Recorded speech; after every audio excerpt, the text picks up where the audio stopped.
Today, I'm going around the world in 80 days entirely in first class. I'll travel across multiple continents and time zones, using ships, trains and planes. This doesn't come cheap though, with a sticker price of over $100,000, but you're invited along for the ride. With that, let's pick up our story in London, England.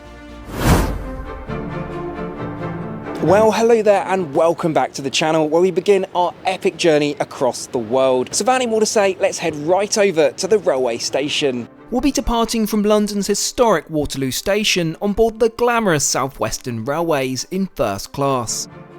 Okay, it's just a commuter service, but it's the best on offer for our jaunt down to the south coast.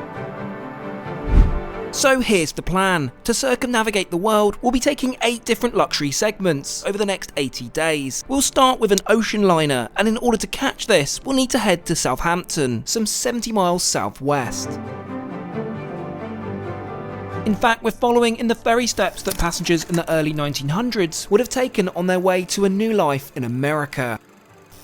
Welcome to Southampton Docks, as we pull up to the world's last remaining ocean liner, Cunard's Queen Mary 2.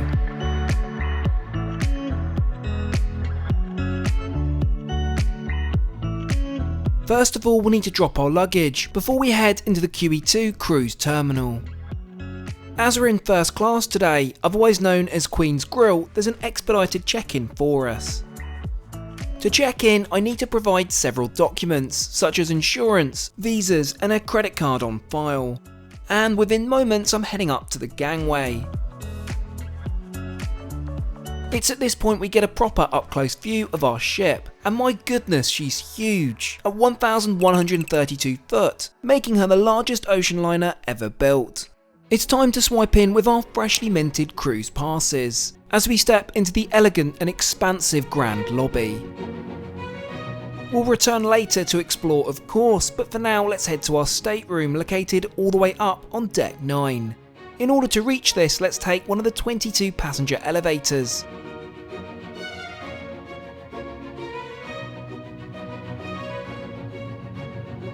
Deck 9 predominantly features Queen's Grill accommodation, with our room 9059 located on the starboard or right hand side of the vessel.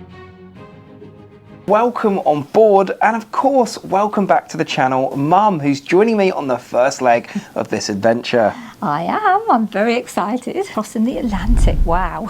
Our room is a Queen's Grill suite at 506 square foot in size. Facilities include a small entryway dry bar with coffee machine, custom Cunard gin and a complimentary minibar. Moving on, there's an open plan living room, a writing desk and a welcome bottle of champagne. Now for the sleeping arrangements, available in either twin or a king-sized bed layout. Adjacent to the bedroom is a walk-in wardrobe and ensuite bathroom, which admittedly is looking a little dated. I do love the Penhaligon's amenities though. It's time for our departure. It's crazy to think the next time I'll be seeing the UK is once we've circumnavigated the globe.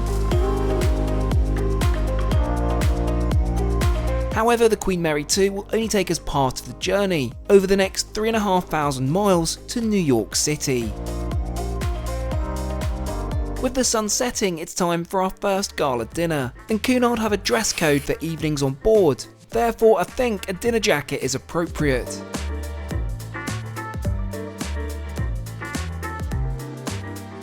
Oh, good evening. Hi. Don't you look lovely? Fancy some champagne? Oh, yes, please. Come and join me. You. How wonderful. Look at that. Jump.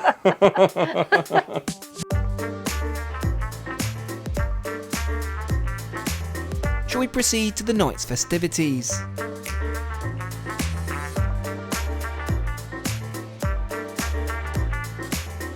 As we head to deck 7, what dinner options are available on board?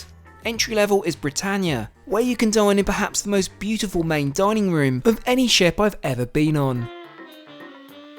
Next up is Princess Grill, which I suppose is business class.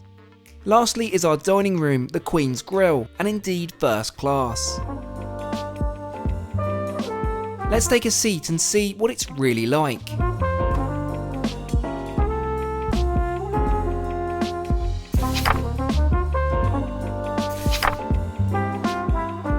Naturally, some more champagne is in order, though do note this, along with all drinks in the restaurant, is at an additional charge. To begin, both Mum and I have the twice baked goat's cheese souffle. For main, Mum has the black pepper tofu, and I have the lobster thermidor. Dessert, of course, is obligatory on gala night. We have the Armagnac sticky toffee pudding and caramelised white chocolate profiteroles. An outstanding first meal, that's for sure. Of course, that's not the end of our evening, and we must head down to deck 3 to the Queen's Room. This is the largest ballroom at sea, and will furnish us with traditional dancing and entertainment well into the night.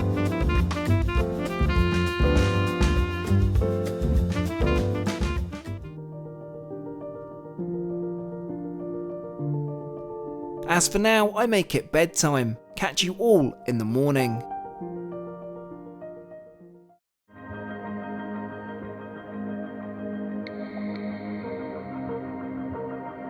Good morning from the mid-Atlantic. We've opted to sample breakfast in bed for a lazy start to the day. There is one area of our suite we're yet to explore, the balcony. With 2 comfy loungers, it's the perfect spot for a morning coffee, whilst gazing out to sea. Right, I make it time for a proper look around the ship. Let's start on the promenade on deck 7. These are increasingly rare on newer ships, but a hallmark feature of ocean liners. Complete with iconic steamer chairs. It continues all the way around deck 7, including right onto the stern, which we must explore.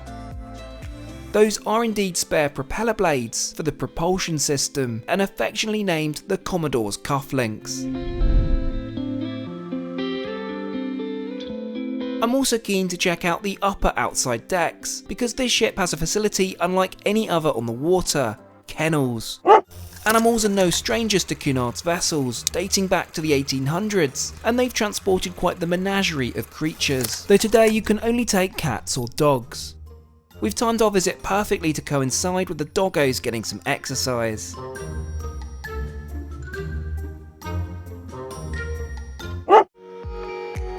Now let's go and explore more of the inside decks. We'll start by taking the elevator down to deck 3 and back to the beautiful grand lobby.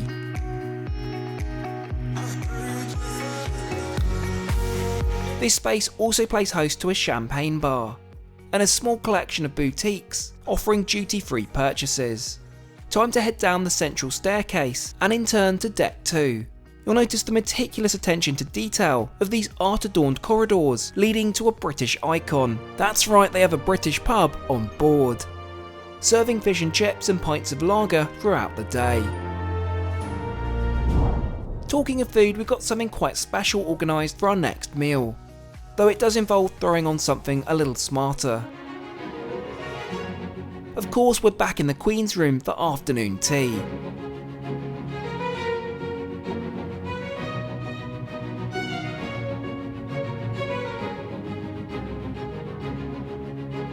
I love how much of an event this is, inaugurated by a procession of the waitstaff.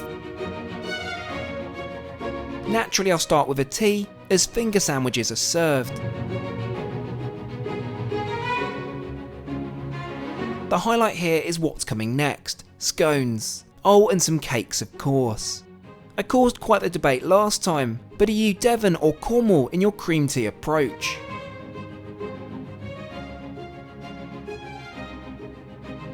So what else is there to do on sea days in the Atlantic? Well, here's a few examples. How about checking out one of the largest libraries at sea? Queen Mary 2 hosts over 10,000 books here, which you're free to enjoy or check out for the duration of your voyage. Perhaps a visit to the Illuminations Theatre is more up your street for an insightful presentation from one of the many guest speakers. This space also doubles as one of the only planetariums at sea. With evening drawing in, it's time to don the bow tie again. Every evening on board an ocean liner is an event. We're heading to Deck 9 forward to the Commodore Club for pre-dinner drinks. It's a lovely spot, especially when the ship is in calmer seas.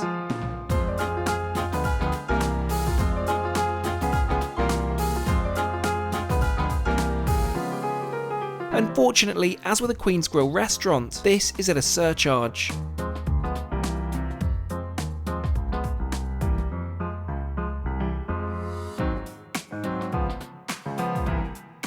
One thing I love about this bar is the secret elevator, located to the starboard side of the lounge. It's one of only 2 on board that faces out to sea. Back in the Queen's Grill it is then. Shall we see what we have to look forward to this evening?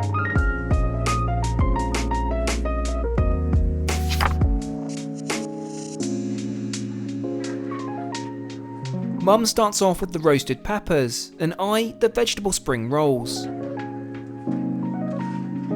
Now for our mains. Well, they're both going to be prepared tableside for us.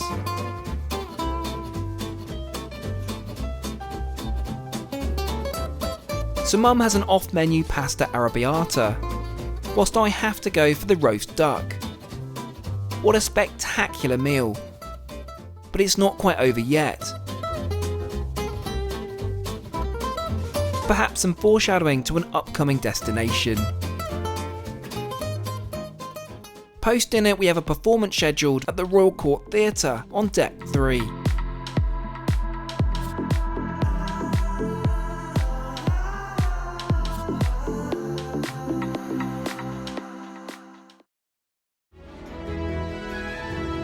Good morning and land ahoy! We've finally made it all the way over to America. We're actually a bit delayed this morning, but it suits me as we get to experience our arrival properly and at a more reasonable time.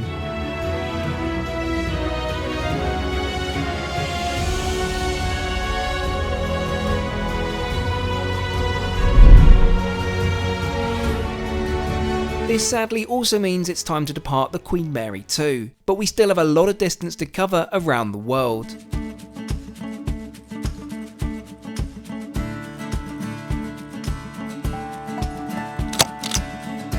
Leaving our ship behind, and indeed the Brooklyn Cruise Terminal, will now head into Manhattan to tonight's accommodation. Following on from our iconic voyage, we need to match that with a stay at the famed Plaza Hotel. Since seeing Home Alone as a kid, I've always wanted to stay here, and of course the room I've booked is no ordinary room. Well, welcome properly to New York, but most importantly, welcome to the Plaza and the Great Gatsby Suite.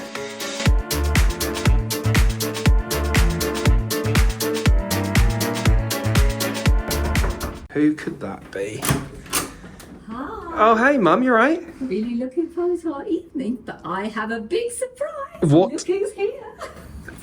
Oh my goodness. So Dad has flown in specifically for the next segment of our trip. Naturally, we need to celebrate. Given that we're in New York, of course pizza is on the agenda.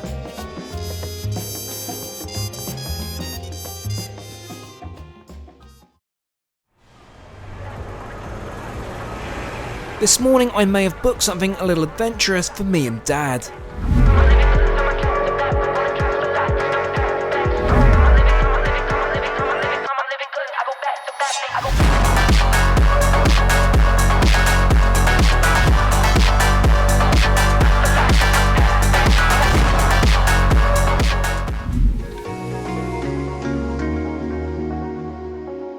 There we have it. New York, you've been amazing, but it's on for our next chapter of this incredible adventure. Welcome to the Moynihan train terminal at Penn Station.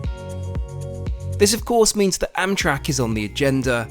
You can catch long distance trains to all over the country from here, but I'm certain we're going on the very longest today. Shall we head down to track 6 and find out what the deal is? So this is the first of 2 trains that will take us across the entirety of America, and indeed to the Pacific Ocean, where we'll gain passage to cross to Asia. Shall we get settled into our roomettes then, as departure is imminent? It's an historic route known as the Lakeshore Limited and has been running in a variety of renditions for over 100 years. We'll be taking this route in its entirety for the full 800 miles, arriving into Chicago tomorrow morning. Upon exiting New York city limits, we're treated to fantastic views along the Hudson River. Shall we take a look around our accommodation then? We're in an Amtrak Viewliner in a roomette, which possibly has seen better days, introduced back in 1994. Perhaps most notable is the in-room toilet, located next to your seat and indeed bed. There's adjustable AC, bottled spring water, and a fold-out checkers cum picnic table. Storage is well catered for, either on the upper bunk or overhead bin. I make it dinner time. Now thankfully there is a cafe car, so I won't be banished to my roomette. Shall we join mum and dad and see what's on offer? For sleeping passengers, dinner is included in your ticket, along with an alcoholic drink. Dad has the barbecue glazed salmon, mum the kofta kebabs, and I the chicken enchiladas. There is of course dessert offered, and who am I to say no to a chocolate brownie? It's time to head back to our respective roomettes and turn in for the night. During our absence, these have been transformed into beds.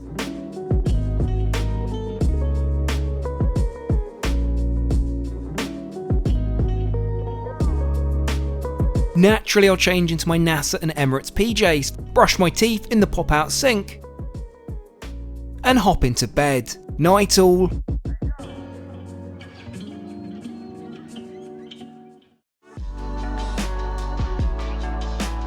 Good morning from Chicago, Illinois.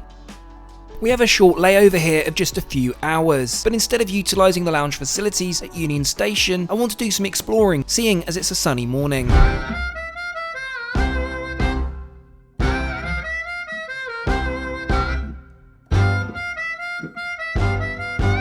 I've checked us into the Park Hyatt, using some spare points, so we can freshen up.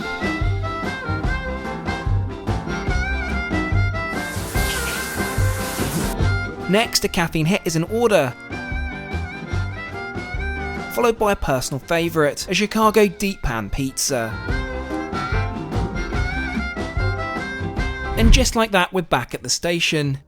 And what a station at that. Opened back in 1925, this is the 4th busiest in the US, and a terminus for some of America's most iconic trains. We'll be catching my favourite, the historic California Zephyr. You'll notice already this is quite the jump up from our previous train, and indeed it is at about double the size. This is what's known as a superliner.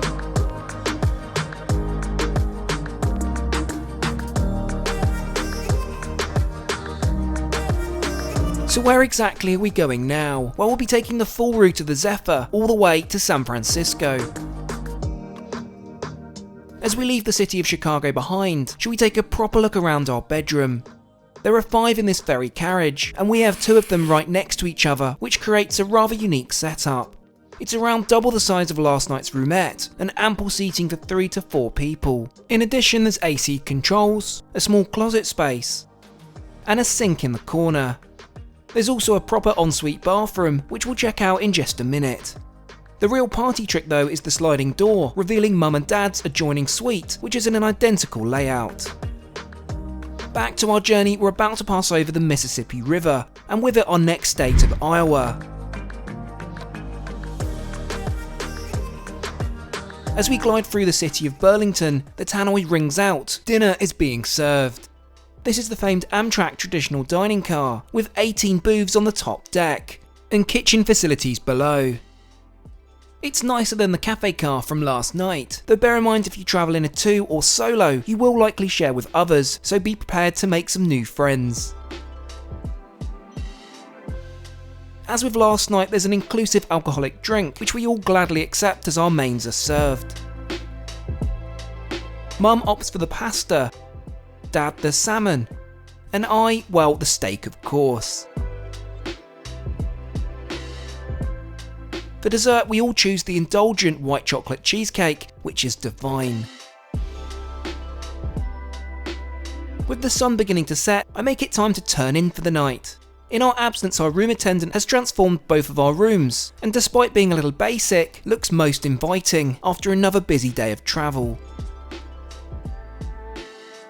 With that, I'm off to sleep. The Rocky Mountains beckons in the morning.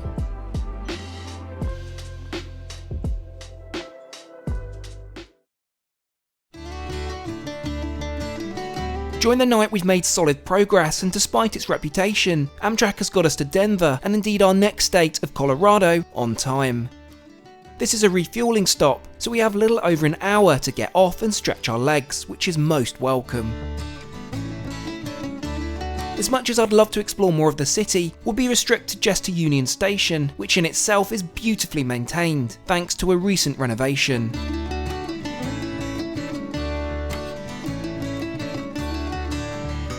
Trust me, it doesn't take long to sniff out a coffee, and indeed some fresh pastries. Before long we need to get back on board the Zephyr for perhaps the highlight of its route, the Rockies.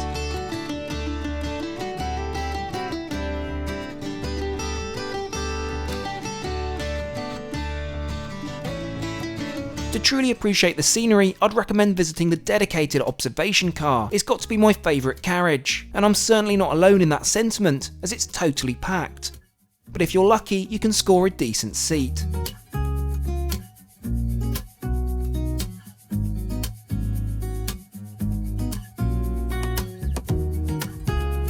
Now to pass through the famed Moffat Tunnel, opened back in 1928.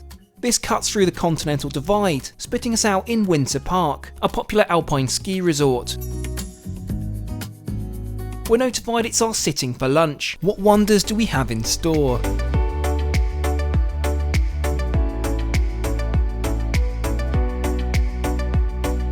It's also time for a DC, I feel, as we look out the window at the roaring rapids of the Colorado River. Mum has chosen the chickenless Caesar salad, Dad the Beyond Burger, and I have the Angus Burger. And yes, of course, there's room for the chocolate brownie.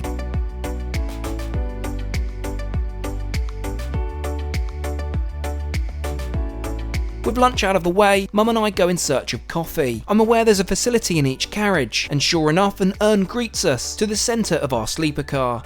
Now it's no AeroPress, but I'm keen to give it a try, for research purposes.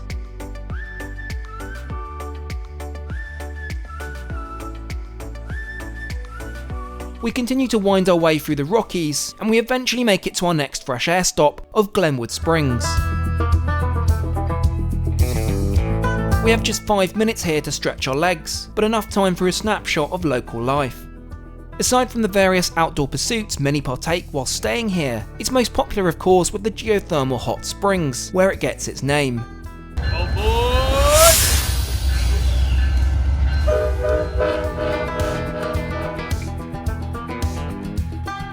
Back on the move, I make it beer o'clock. The dining car is not the only place you can get food and refreshments. In fact, on the lower level of the observation car is a cafe cum diner, and cold beer is on the menu.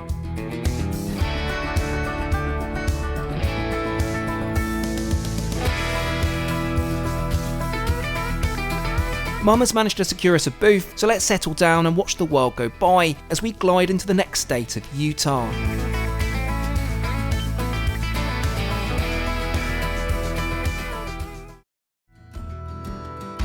Good morning. Our final night on the rails was uneventful as we passed through much of Utah in the hours of darkness.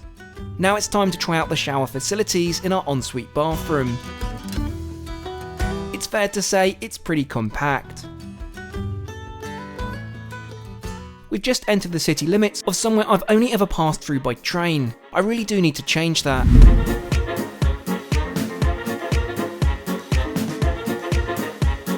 We have a crew change here which gives us around 10 minutes to stretch out the legs. It's time to peek inside the station, which, well, it's a station. But more pertinently, it's time to have a peek at the locomotives, which have been pulling us these 2,500 miles. Now it's time for our final push onto California. This will take us through another aesthetic highlight of the route, the Sierra Nevadas.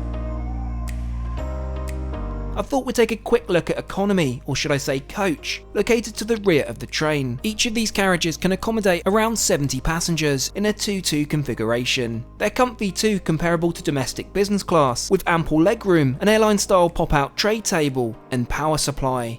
Saying that, I wouldn't rush to spend 52 hours here. And just like that, the city of San Francisco appears on the horizon. We've made it across the US by train, but what lies in store for us next?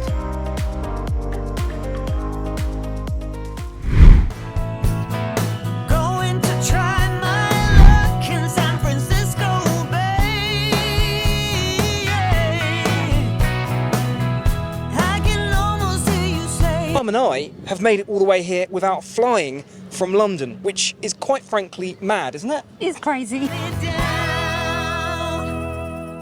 Well, there's no standing still, but it also means we must break our no-flying tradition for the first time of this trip, so we find ourselves at SFO. Where are we off to, you ask? Or does the airline give it away?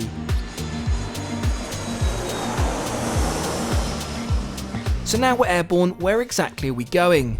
We'll be flying some 2,000 miles over the next 5 hours, all the way up to Anchorage, Alaska. Unfortunately, this is where Dad flies back to Europe, leaving Mum and I to continue westwards. We're up super early this morning as we'll be taking the Alaska Railroad, which is scheduled to connect us to a ship bound for our next continent. We'll need to first check in our luggage, before heading into the passenger depot. With our tickets collected, we'll begin the boarding process. There are 2 classes of travel available, Adventure Class and Gold Star Service. I've booked us into the latter. Shall we head upstairs to our seats then? It's not long before we get underway on our thrilling journey across the final frontier. It will take approximately 4 hours to travel the 120 miles to Seward, arriving with plenty of time to catch our ship.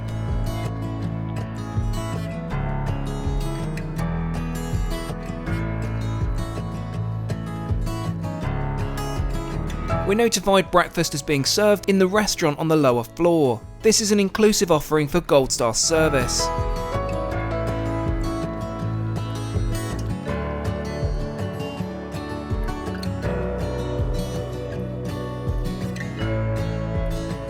We both go for the Aurora breakfast, albeit with Mum not having the reindeer sausage.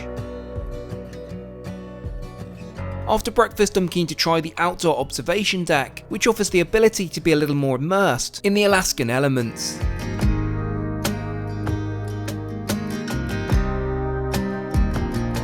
Well, it certainly isn't the longest segment of our trip, but what a beautiful one. I do love Alaska.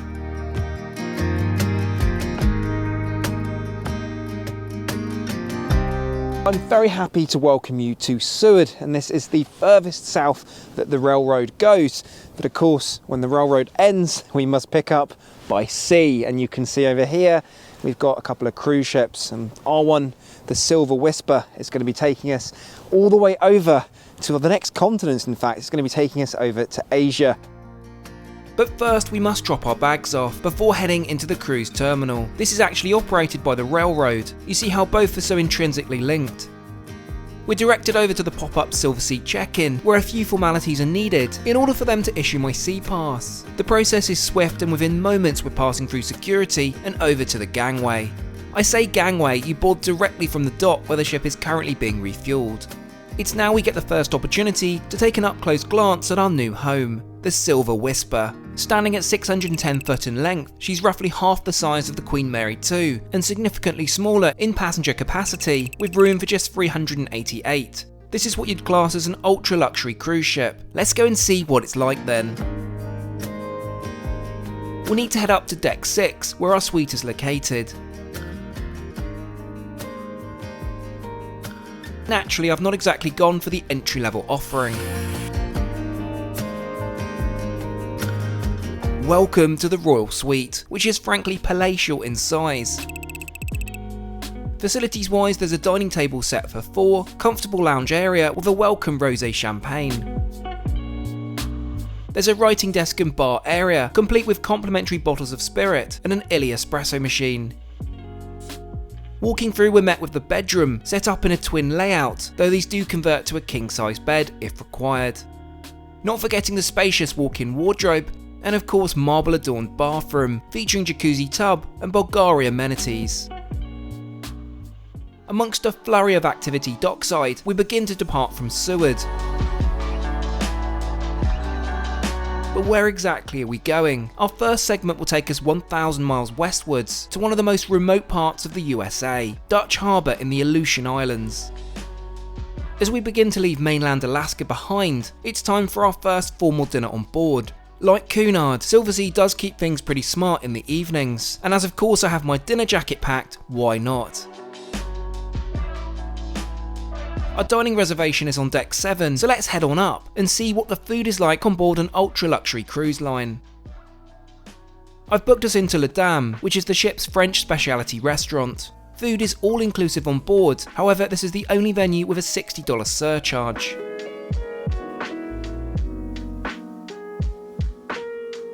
The menu is impressive, though a little challenging for Mum being vegetarian. Now, I couldn't help myself, I just had to order the 2013 Cristal. It's duty free after all in international waters. For appetizers, Mum has the quinoa salad, and I the caviar of course. This won't be the last of this trip, that's for sure. Now for our mains. Mum has the mille feuille, whilst I go for the steak, medium rare. You best believe we're going for dessert, and order the pistachio souffle, served with a warm chocolate sauce. And Mum the chocolate mousse with fruit. A phenomenal start to this segment of our journey, that's for sure. To close off our evening, we'll be checking out the onboard theatre, which offers a small but varied array of entertainment each night of our voyage.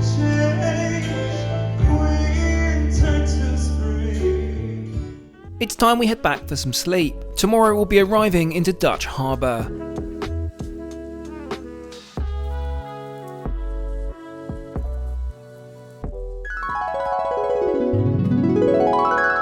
Well, this is certainly quite the dream. Could this be the best cruise cabin I've ever been in? I'll tell you what's also a dream, using Odoo, which is an all-in-one management platform, and they have a website builder for fast and efficient website creation. It's intuitive with no technical skills required. I love how straightforward it is to get the perfect design for my website. With blocks, I'm able to utilise the intuitive drag and drop feature, allowing me to place it wherever I want on my site. When you select a category block, you'll be able to choose a template that meets your expectations. Oh, and the grid allows you to position and organise your elements harmoniously. You'll of course want to add customisable visual content, either directly from your computer, or by the built-in royalty-free Unsplash library in Odoo. Your images can then be customised using shapes, or go one step further and add dynamic animations. For text, you can add custom typography to your site with Google Fonts. Go check out Odoo today, using my link in the description. To get started for free, you'll get lifetime support, unlimited hosting, and a custom domain name offered for 1 year. It's another early start this morning, because we've arrived into Dutch Harbour, a place I've always wanted to visit. It's about as remote as you can get within the US. Though to be fair, you'll probably be familiar with Unalaska, featured heavily in the programme The Deadliest Catch. But of course there's more to this place. The cruise line has organised an excursion for us with local guides. We first drive past the only airport, which has daily flights to Anchorage, weather permitting of course. Now we're able to get out and explore a little downtown, and catch a glimpse of an Orthodox church dating from the 1800s. This is followed by a hike over to the harbour, where yes, these are the vessels featured on The Deadliest Catch. Unfortunately, our visit is brief, as we must get back out to sea to continue our journey, but it's been a fascinating insight into somewhere I'd never have ordinarily got the chance to visit. Our next segment sees us travel over 2,800 miles, all the way to Tokyo, Japan. It's time we explore more of our ship. Let's start with the outer decks. Now whilst there's no traditional promenade deck like the Queen Mary 2, the outside space is a lot more private, given we're only sharing it with about 90 other people. Oh yes, did I mention, as this is a repositioning cruise, the ship is only at 25% capacity. Crazy, right? That does mean that we have most of the facilities to ourselves.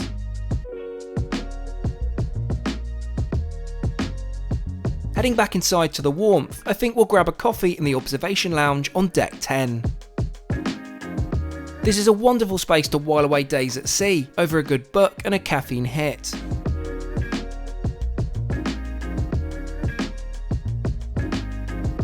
Oh, and the book I've selected is of particular relevance to our trip. Yeah, we're going to India, and it's my first time. With the sun beginning to set, it's time we start thinking about dinner. It's not a formal night per se, but a jacket won't go amiss, I'm sure.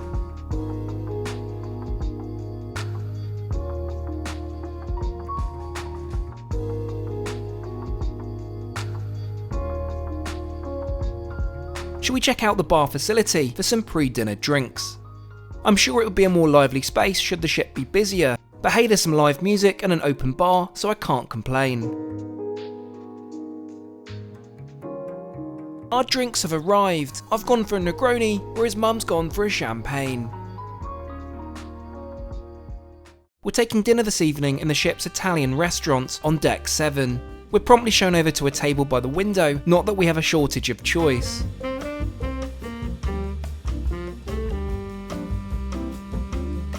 We're served a delicious looking charcuterie board and some delectable fresh breads as we wait for our mains. Mum has the parmigiana, and I've gone for the penne alla matriciana. Both are mouth-wateringly tasty. To close, we decide to share a dessert, the cassata siciliana, which concludes our Italian extravaganza beautifully. For now, bed beckons. Tomorrow brings quite the adventure.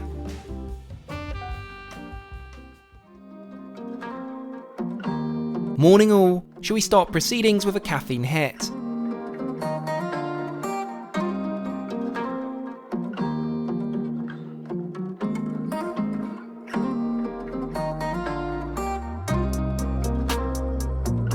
The captain has just announced we're under pilot and it's not all that long before we make landfall in Japan. Sadly, this marks the end of our Silver Sea chapter, though on to our next escapade, with the next leg of our trip getting even more luxurious.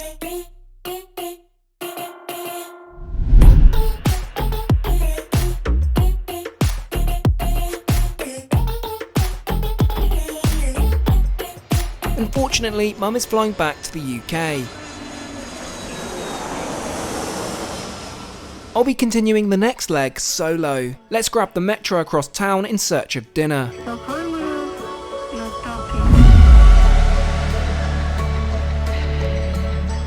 Here we go. Coco Curry House, a personal favourite. Are you ready for the best and hottest katsu curry? Finally, you've got to check out my hotel tonight. It's very different. Since a kid, I dreamt of staying in a capsule hotel. And from some research, I found this.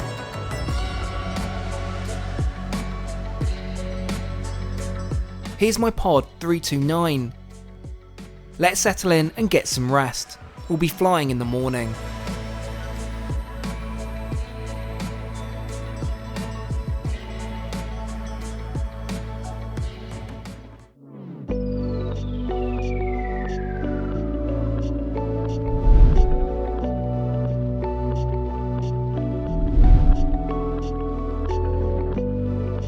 Well, Japan, you've been amazing, but now it's time for our next destination. So let's head right inside the terminal and find out where we're going.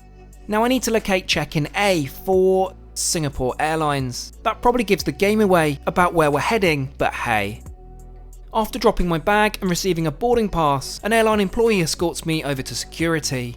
It's most appreciated as lines at Haneda can often be pretty long, and given that I overslept in the confines of my sleeping pod last night, I'm running a little late.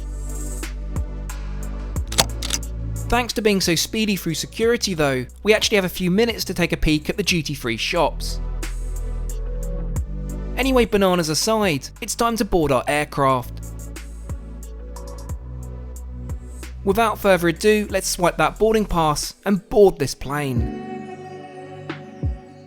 Welcome on board Singapore Airlines. Should we go and get settled into my seat 1 Alpha? Don't worry, we'll take a proper look around once we're airborne. In order to do so, I need to fasten my seatbelt as the safety video begins to run. Before we take off, stow your luggage under the seat in front of you.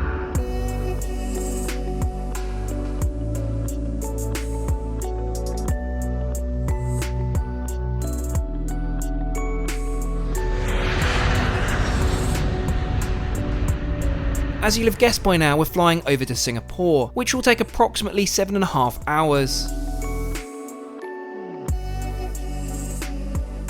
It's not long before we reach our cruising altitude of 35,000 feet. I think it's time we take a look around our suite. As mentioned, I'm sat in 1 Alpha, which is one of 4 first class suites offered.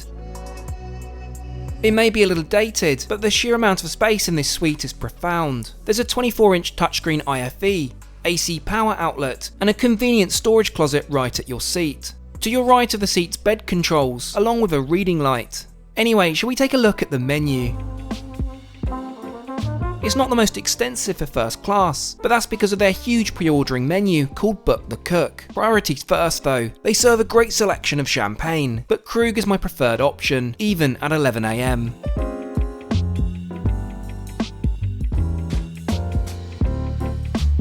I'll retract my tray table as our first appetizer is served. I just have to have their signature satay service.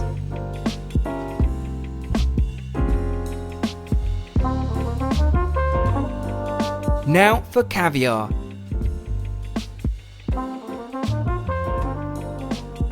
Oh, and I'm provided with the all-important mother-of-pearl spoon.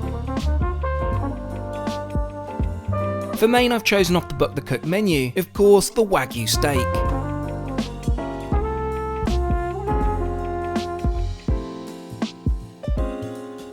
Dessert time. I've gone for the tiramisu cake, complemented with rum and raisin ice cream and a matcha sauce.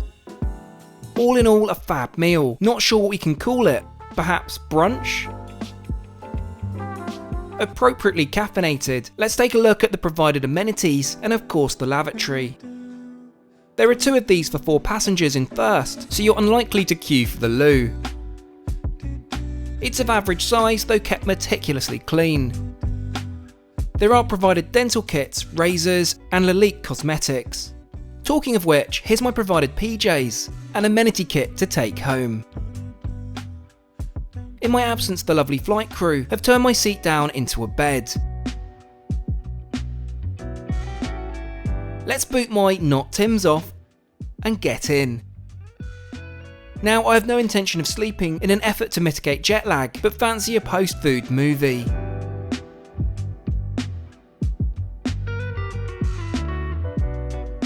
Selection is brilliant, though my choice of the beekeeper is perhaps not the best. The captain announces we'll be descending into Singapore shortly. Like magic, my bed is stowed, a DC is poured, and my not Tims are rebooted for landing.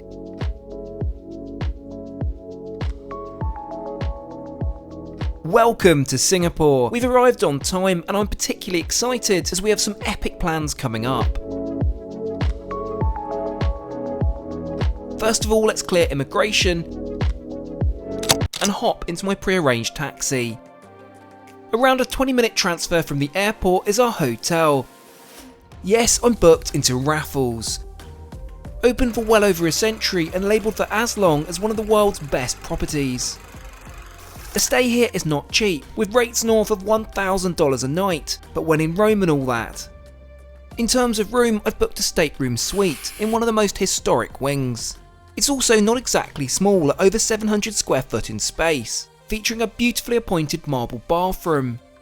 An elegant 4-poster bedroom, but the best surprise is waiting for me in the adjoining living room. Oh my god, Millie! That's right, Millie has flown in from London. Well, welcome to Singapore. Given where we are, should we go and get a Singapore sling? Let's do it. Many also know of Raffles owing to its famous long bar and creation of the Singapore sling. As hotel guests, we get reserved seating and an inclusive cocktail, and we don't need asking twice.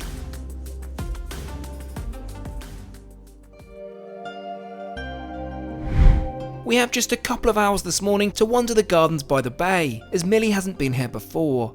Next up, we've got to go over to the cruise terminal because, of course, we're going to be catching another cruise ship. Our taxi takes around 15 minutes for the drive over to the Singapore Cruise Centre, where our ship is waiting. This is a totally new cruise line for me, so I'm fascinated to see how it's going to play out.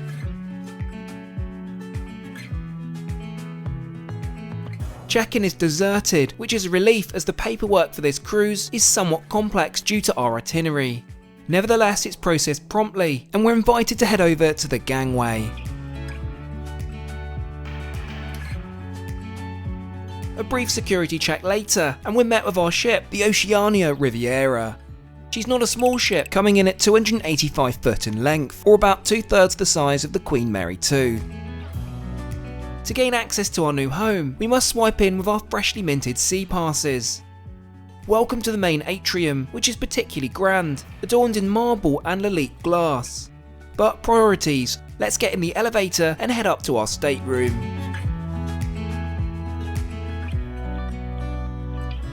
I've booked us a room on deck 8, and this is no ordinary room. Yeah, it's the entire width of the ship. Without further ado, let's head to the aft and check it out.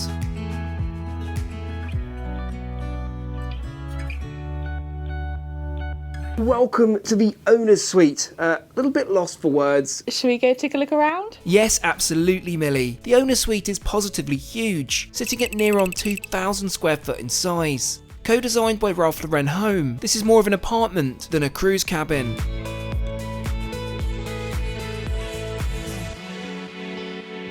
Anyway, let's continue into, well, the living cum diner. This will certainly do for a movie night. Moving on, let's check out the bedroom, featuring a Super King bed, dressed in Ralph Lauren bed linen. Just adjacent, there's a huge walk-in wardrobe, much to Millie's delight. It's staggering to think the ensuite bathroom is actually bigger than a standard cruise cabin, boasting a jacuzzi bath, double sinks, a shower, and separate lavatory. Oh, and some full-size Bulgari toiletries. And you've not even seen the balconies yet, but for now it's time for our departure.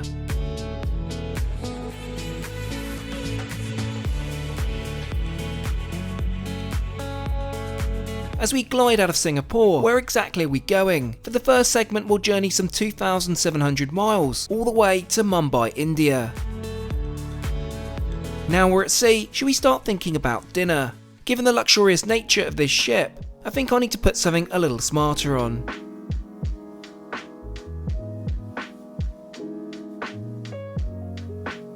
And I promise this isn't staged at all timing wise, but here's the beautiful Millie. Our butler Bosco has made a reservation for us at the ship's French restaurant, located on deck 5. Perhaps you noticed me pressing 6, there is reasoning here. Yet of course we had to choreograph our entrance down the grand staircase.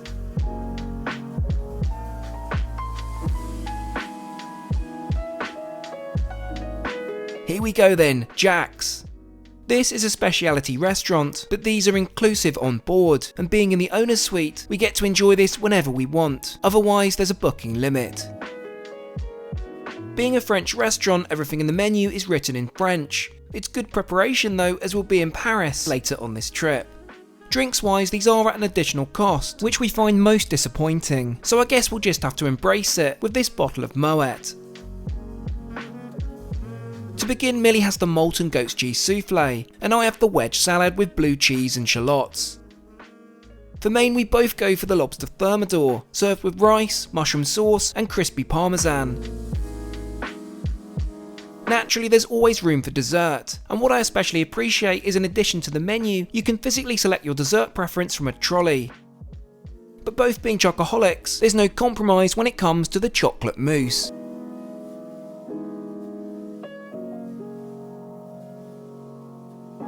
Oh, what a fabulous night. Wasn't it incredible? So I'm going to dream about that chocolate mousse. Well, I'm actually told that we can order that on room service, so that's very dangerous. Very dangerous. Let's get some rest as we need to take a proper look around our ship in the morning.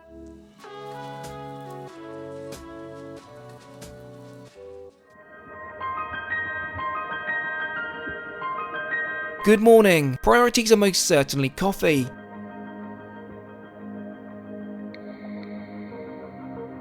But alas, there's no coffee machine. Not to worry, our butler has preempted and has grabbed me a freshly made cappuccino from the ship's fantastic coffee shop. This thankfully is included. Now, a space we've not investigated is of course the sprawling balconies which run the perimeter of our suite. It's something I've never experienced before, the frankly obscene luxury of having a true 270-degree perspective of the surrounding ocean.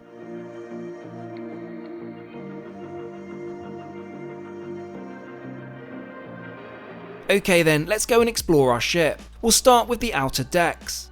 The life and soul of the ship whilst at sea revolves around the pool deck, sprawled across deck 12. I guess it's similar to our Silversea repositioning voyage. This ship is not at full capacity, meaning getting a free sunbed is no stress whatsoever.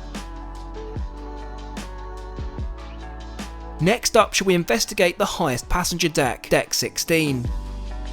Here you'll find the pickleball court, adjacent to the driving range and putting green.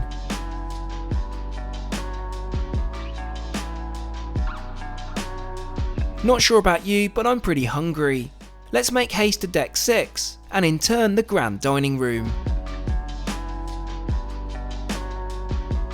This is the ship's main dining venue, where you can enjoy breakfast, lunch and dinner, all included of course.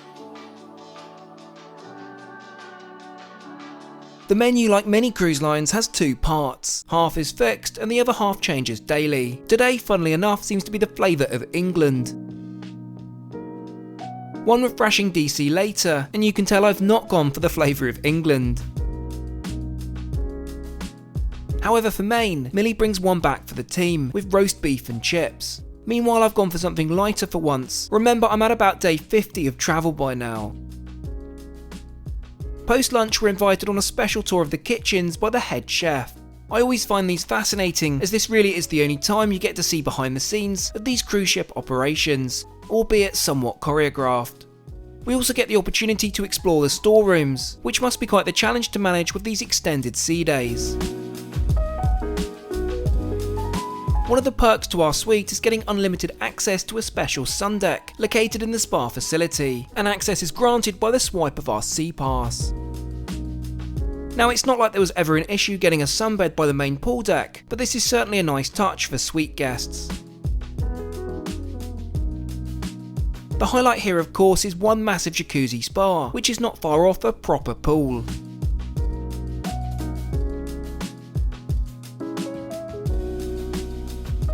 Now, given we have an early start in the morning, yes, that means India is beckoning, we've decided to go for a room service dinner tonight, and of course given the Italian restaurant does wood-fired pizzas. Also, why eat at the dining table when you have a massive Ralph Lauren sofa, complete with on-demand movies? As if by clockwork, we glide into the port of Mumbai at a little past 7 AM, and it's fair to say we're super excited. Neither of us have ever been to India before. To maximise our time here, I've used some of the onboard credit to book a private tour for Millie and I.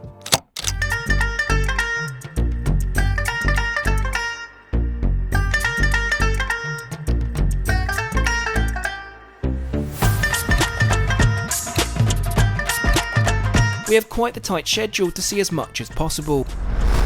We start off at the historic Chhatrapati Shivaji Terminus.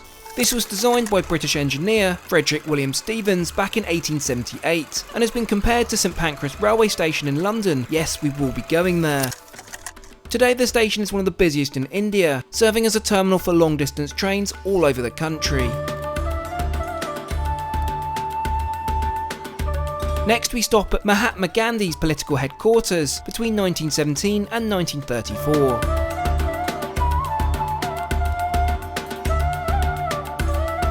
Lastly, on our flying visit, of course we have to visit the spectacular Gateway of India, dating back to 1924.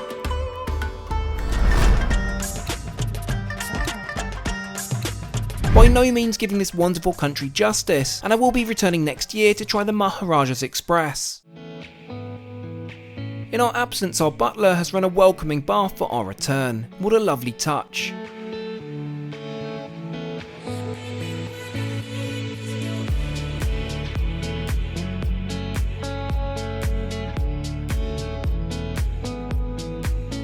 As we leave the magical Mumbai behind, where to next? We're heading 1,300 miles over to the United Arab Emirates, specifically Dubai. Oh, hello. What are you up to? Oh, howdy Millie, welcome to the Polo Bar. What can I get you? Oh, it's got to be a gin and tonic.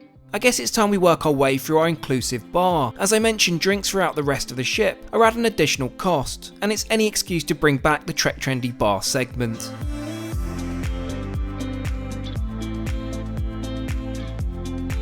Favouring dinner out tonight over room service, we had Bosco book us into the ship's steakhouse, located on deck 14 forward. Welcome to the Polo Grill, another speciality restaurant on board. It may be a little dated, but it's giving homely country club vibes. We're shown over to a table by the window and presented with tonight's menu.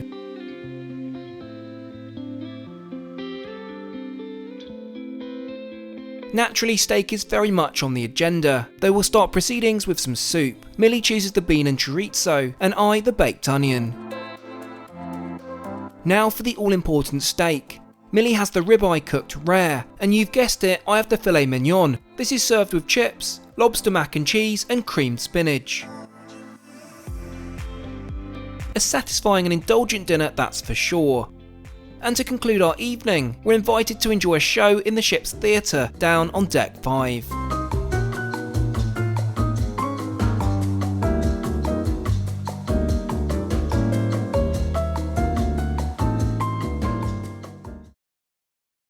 We arrive into the UAE waters, docking around 5 AM local time. Welcome to Dubai.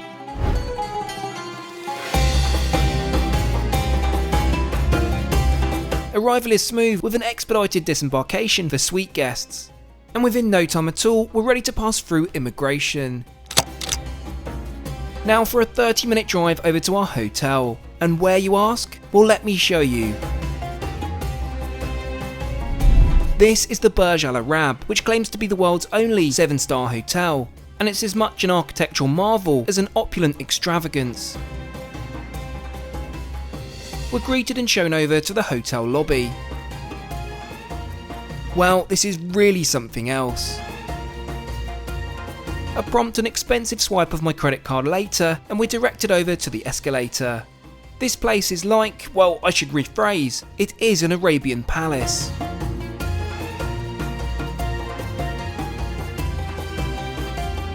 I've booked us a 1-bedroom panoramic suite, and this is unlike any hotel room you've ever seen before. Millie, have we arrived in some kind of palace? I believe we may have. This is mental. Let's take a tour of our 2,500 square foot lavish new home. First up, our living room, with welcome fruit platter and a bottle of champagne. Next, let's head upstairs to the bedroom, featuring a sumptuous king-size bed, and of course commanding views out over the Dubai coastline. Now for the bathroom, which is perhaps the most opulent, gold-blue mosaicked and in-your-face I've ever experienced. Oh, and those full-sized Hermes amenities are ours to take home. As with all the pricing for this trip, I'll detail this later on in the video. It's time to head on, and today in fact to Europe. To get to the airport, I've decided to arrange for the house Rolls-Royce to take us, and a handsome supplement of course. I've never been in a Rolls-Royce before, and I must say it's a great place to be.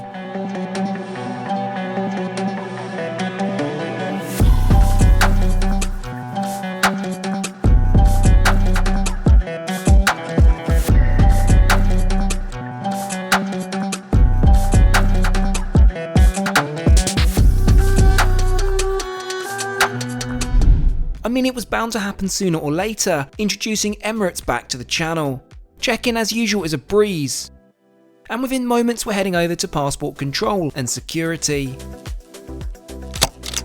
Our ticket grants us access to the coveted Emirates First Class lounge, so let's head straight there. Incidentally, this is also the world's largest first class lounge. True talk, you need to consult a map to find your way around.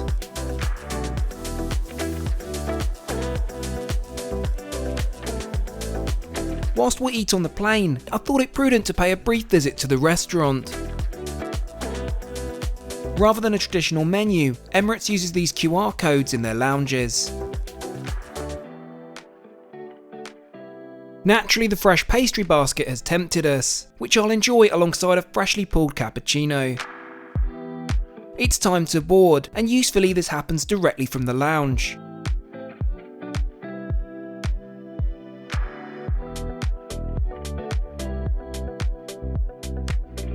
Finally, we get a first look at our aircraft, a 9-year-old Boeing 777. Without any more to say, let's board this bird. It seems frankly surreal wandering onto a plane, given that I've only taken 2 flights since I left London.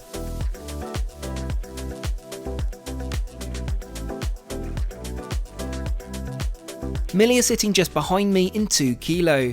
I think it's fair to say she's settling in pretty well. Let's get my seatbelt fastened securely as the safety video is run. Own mask on first before you help anyone else. In the unlikely event of an emergency,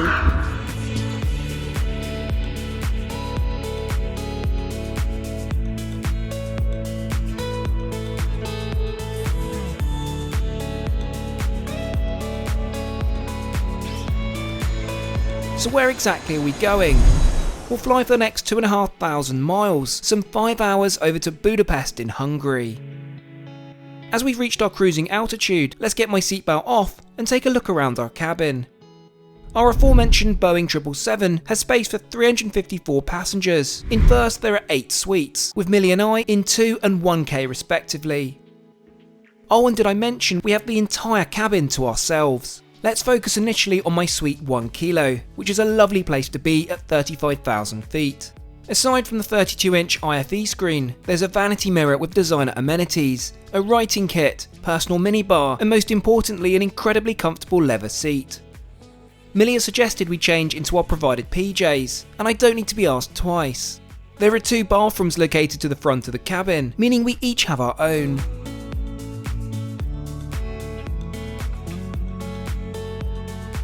Now this is nothing like their magical A380 shower spa, however this one is super clean, with plenty of provided amenities, perfumes, and even a faux wood toilet seat.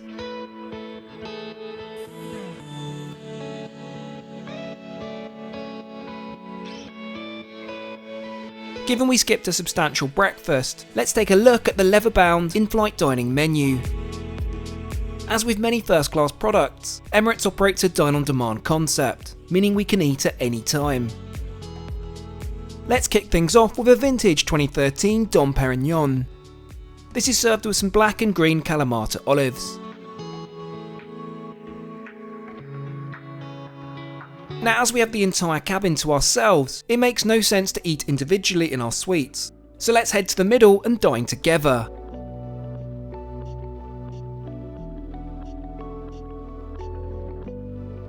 Our tables are set with pristine white table linen, and we're advised to put our seats into dining mode. To begin, Millie opts for the roasted tomato soup, and I the poached lobster tail garnished with caviar. Our lovely flight attendant sees how much I love this dish, and insists on the caviar service. Of course, I'm not going to decline. Millie, however, is not a caviar fan. Now for our mains. I choose the Arabic lamb, and Millie the pan-fried beef tenderloin served with truffle mash. Both are outstanding, but the best part is sharing the experience together, of course. To close off proceedings, I'm offered some chocolates and the all-important caffeine hit. Now it's back to our seats for a chill, which have kindly been turned down into beds during our absence.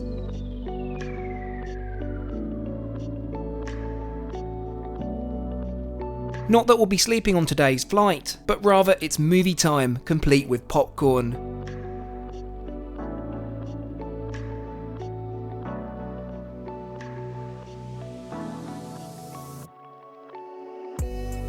A movie later and we're notified of our imminent descent. I better get changed sharpish. Hungary is beckoning.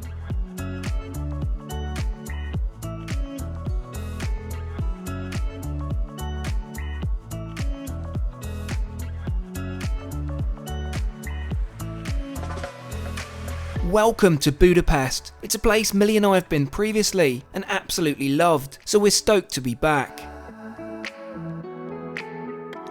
Now that wasn't the quickest, but worry not, our driver has been waiting patiently for us, ready to take us downtown to the magical city of Budapest.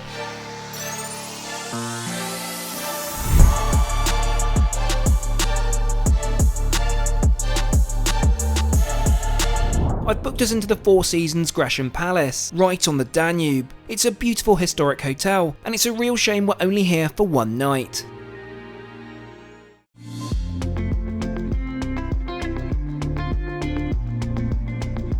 Well, it's not exactly the brightest of days, but that's not going to stop us. We're right onto our next mode of transport, so let's hop in this local taxi and head over to...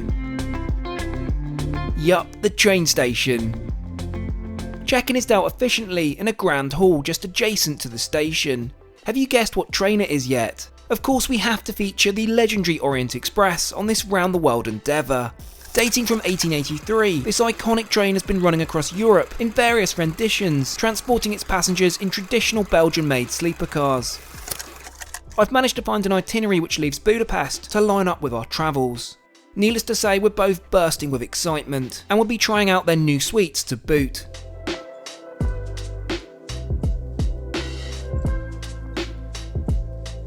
Welcome back on board the Orient Express. I know, right? This is a real pinch me moment. Should we get settled into our suite? Yeah, let's do it. Within moments I feel that all too familiar jolt as our train springs into life. So where is this magical train taking us? Well, for the next 1,000 miles through the rest of Hungary, Austria and Germany before arriving into France and indeed Paris tomorrow morning. For now we're served some delicious canapes and pastries, complemented with, for reasons of jet lag, a coffee rather than champagne. Shall we have a look around our suite then? There are 4 suites per carriage, with a total of 8 on board. During the day this is a sofa and dining space, but come evening our cabin attendant will transform this into a bedroom. It's unique for the Orient Express to have a dual aspect view, but worry not, privacy is commanded by means of the blackout shutters. Storage is either overhead, or your steward can arrange for alternative means down the train. There's a wardrobe with enough space for your overnight finery, and usefully a Dyson hairdryer. There's also a compact but beautifully crafted ensuite bathroom, with a dainty glass sink I'm concerned to use. There's also a shower, which we'll try out in a moment. For now we've just entered Austria, and I believe there's some more exploring on board our train to do. Firstly, we need to check out the other accommodation, starting with the entry-level historic rooms, which is actually far closer to the original Orient Express experience, converting to bunk beds at night. The drawback is you only get a sink in your room, and in order to utilise the facilities, you'll instead need to vacate your quarters to the end of the carriage, where the shared toilet is located. Lastly, we get to the Grand Suite category, the highest level of accommodation offered on board. They're opulent, meticulously crafted spaces, which feel more like a piece of art than a room.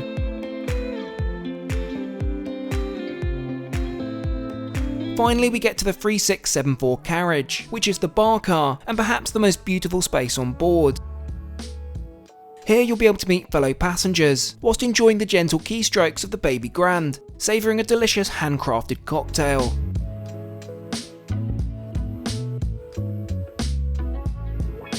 Predictably, however, we'll instead indulge in a DC, as the Austrian countryside unfolds outside.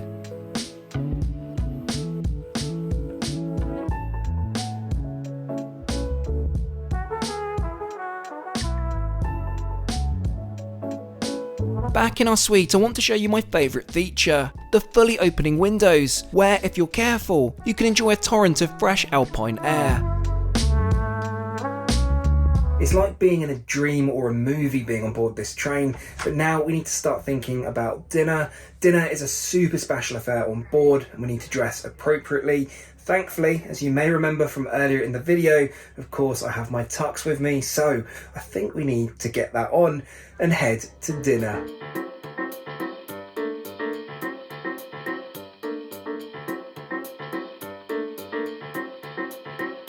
On a Honestly, this is where the magic truly comes alive on this train, by night when everyone is dressed up to the nines and staggering down the train to find one of the 3 historic restaurant cars. We'll be dining in our favourite, the Côte d'Azur, shown here in daylight in its full glory, dating from 1929 and is unapologetically extravagant. Shall we get settled in for our culinary adventure? Now, some drinks are included thankfully, and I'd recommend the Runar Rosé on offer, which is a personal favourite.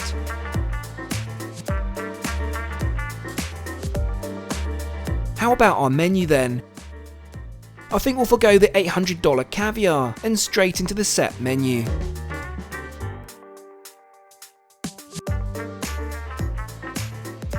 To begin, we have the langoustine ravioli, which is sublime.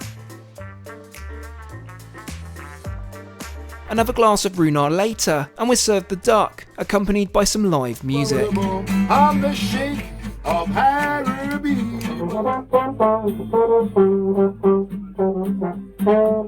To close off, we're treated to a tiramisu tart, which does not disappoint. I've been fortunate to travel a few times on this train, and each time it delivers an experience as special as the last.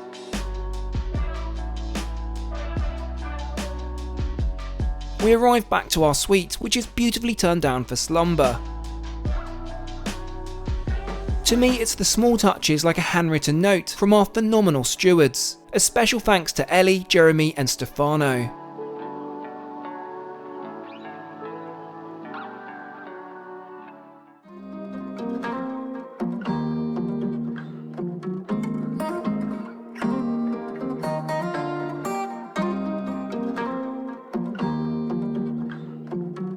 And just like that, our trip on this remarkable train across Europe comes to a close. We've arrived in the city of love.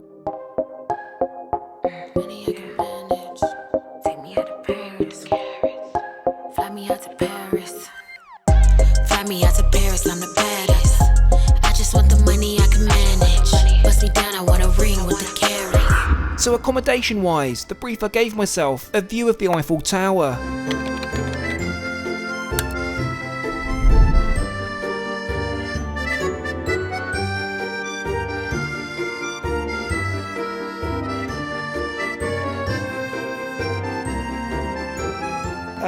Millie, what's going on? I mean, I'm just lost for words at this point, to be honest. Oh, but it gets better. The view from the balcony.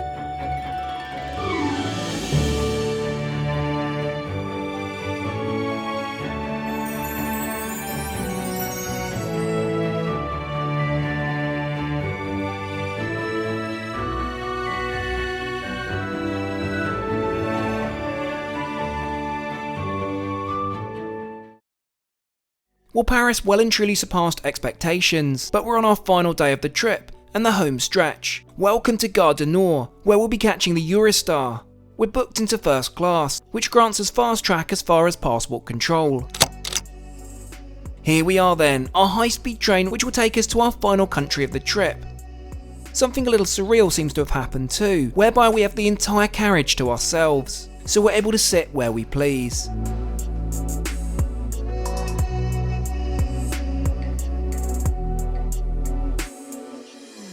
It's not long before our train lurches forwards, and we begin to glide out of Paris.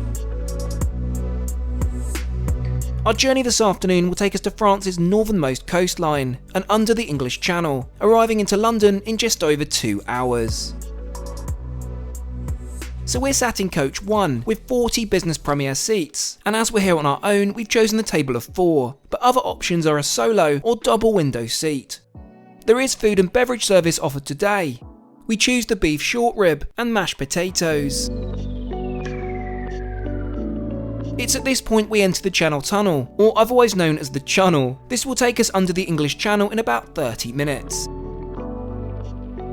Welcome to Kent and indeed the United Kingdom. During our final few miles, we should really talk cost. How much was this epic adventure? Well, I've broken this down by individual travel and key hotels, and this comes to a mind-blowing $130,000. Of course, there are some costs not listed, such as Ubers, additional hotels, F&B, etc., but this gives you a rough idea.